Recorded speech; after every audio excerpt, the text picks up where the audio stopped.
Ladies and gentlemen, I believe most of you right now, you know that there was a disagreement between Gachagua and of course his deputy, Cleophas Malala.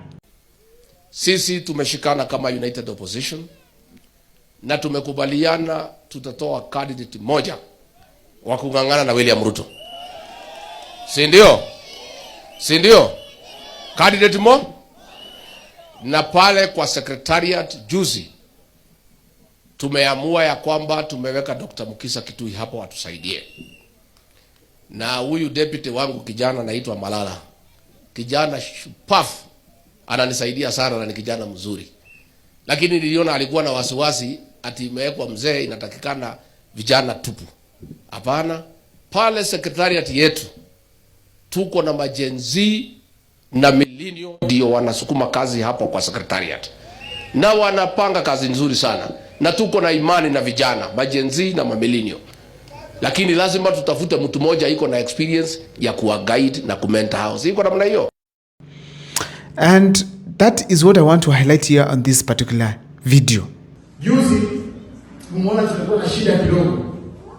Wakati the United Opposition ilikuwa inachagua secretariat, yani yule mtu ambaye anakuwa msemaji.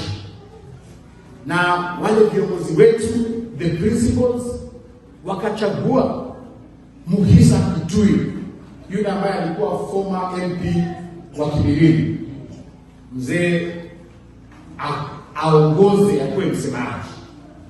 Mimi kibinafsi nikasema hapana, hii nafasi ya Mukisa ni lazima wapatie kijana, kwa sababu vijana ndio inafaa waweke moto katika, so tutakuwa na utafauti ya mawazo. Ladies and gentlemen, let me begin by taking you through the history of Cleophas Malala. He became a one-term member of the County Assembly of Kakamega under the ODM ticket. He became a one-term senator of Kakamega County. He went for the first time in 2022 to vie as the governor of Kakamega County. Of course, he was defeated. Ladies and gentlemen, immediately after that, Cleophas Malala became the Secretary General of the UDA party.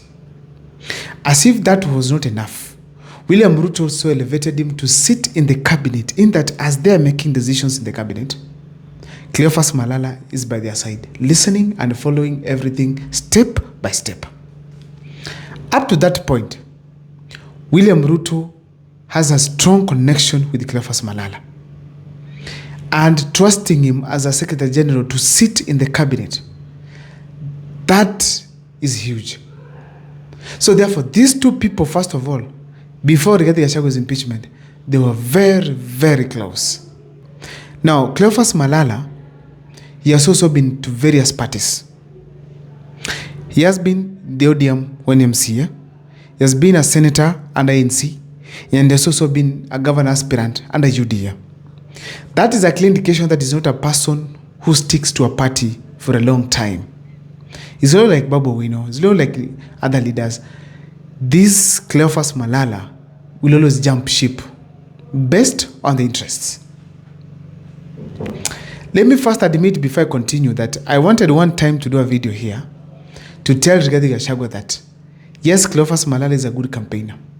He's very vibrant and vocal, but he should not bank on him 100% because of his nature of politics. Let me give you a brief history. When William Ruto wanted to dismantle the ANC party, he used Cleophas Malala. First, they brought in Musalia Mudavadi. After bringing in Musalia Mudavadi, Cleophas Malala started dismantling the ANC party. And eventually it was dismantled, and actually the officials of the ANC party plus also Musalia Mudavadi, all of them joined UDA.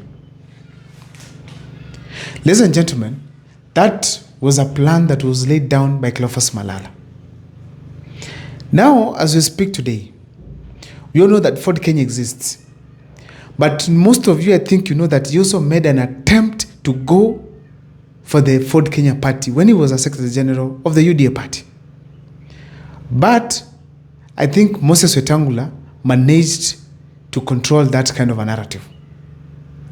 And eventually survived to be hold of that party, that's the Ford Kenya party.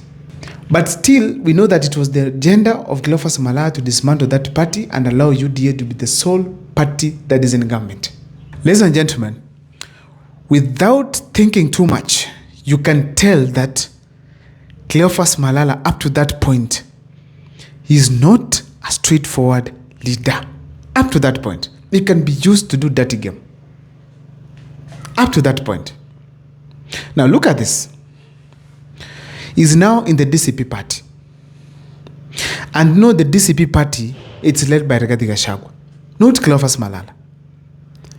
And in a scenario where decisions are made, the person to give the last signature, it is Gachagua. So the opposition people come together, they go sit somewhere, they agree that Mukisa Kitui is now going to be the spokesperson and the head of the secretariat within the united opposition. After they have agreed, everyone posted. From nowhere, Cleophas Malala comes out and says they do not agree completely. Ladies and gentlemen, this was a bit disappointing. Why? He was speaking as who? Because once his party leader has already given an okay, then what was the business of Cleophas Malala coming out to speak against what even his party leader has also agreed with? That is showing that, in simple terms, those are equals, not partners, not that there's a hierarchy, but they are equals. And when he was giving this statement, it was not verbal, it was written, giving reasons as to why Mukisa Kitui is not the best candidate, regardless of Rigathi Gachagua's opinion. That shows very well that Cleophas Malala, to some extent, he feels very superior within the DCP party. As if that is not enough. For those who are keen, when you listen to Cleophas Malala speak in Malava when he's doing his campaigns, he is saying that his party is the DCP party. And it must, mark the words, must be at the ballot for the by-election seat. But from the contemporary understanding, the DAP party, whose entire leadership is from Western Kenya, and they're part of the coalition of the united opposition, then they should be given the priority for that region. Because it cannot be ideal for DAP party to field a candidate in Nyeri. Yet the DCP party is the dominant party there, and they're in the same team. It is not ideal.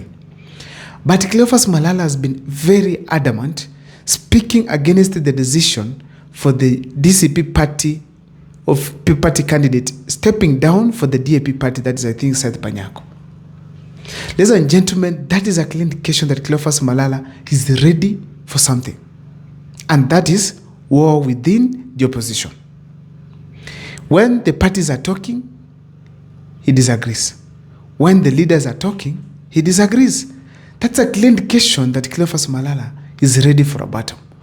Which type of a battle is this that he wants to battle? That is just a chaotic environment within the opposition. And what does that mean?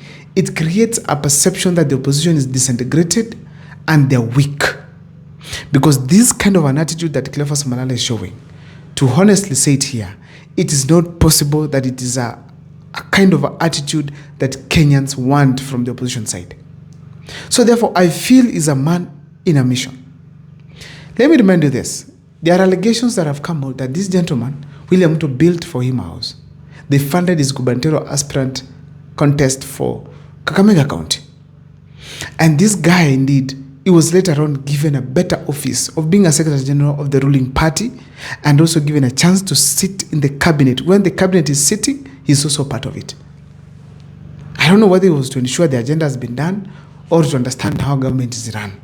But the fact remains that he was sitting at that office, was far much elevated by President William Ruto. It's not possible that he can just from nowhere be left out by President William Ruto.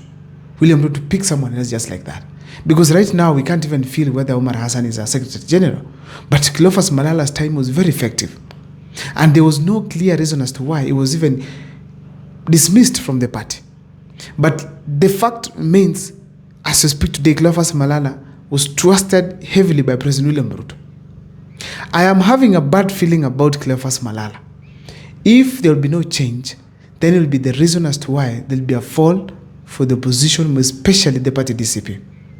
Therefore, my observations urge regarding Gachagua to do not bank on him 100%. I don't know what is your take, my viewers, but in the comment section you can share with me what you've been able to observe from Cleophas Malala's operations. Despite coming out to speak that they have forgiven each other, everything is now settled, what has been settled? Are the issues that were raised settled? No. He said the youth is supposed to be there. Is there any youth so far who has been given that position? No. See you in the comment section. My name is Abel Mokwa. Please make sure that you subscribe.